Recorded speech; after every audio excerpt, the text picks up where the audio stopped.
আমরা কত আশা করে কত শখ করে ঘর বানাই, তাই না? রক্ত জল করে মাথার ঘাম পায়ে ফেলে আমরা ঘর তৈরি করি, আর মনে মনে কি ভাবি যে আমি এই ঘরের মালিক, তাই না মা? কিন্তু দেখুন, অসহায় অবস্থা যখন হয় মানুষের, সেই ঘরেই তার জায়গা হয়।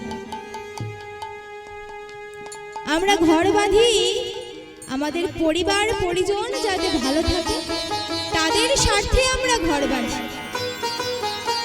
আর সেই পরিবার পরিজন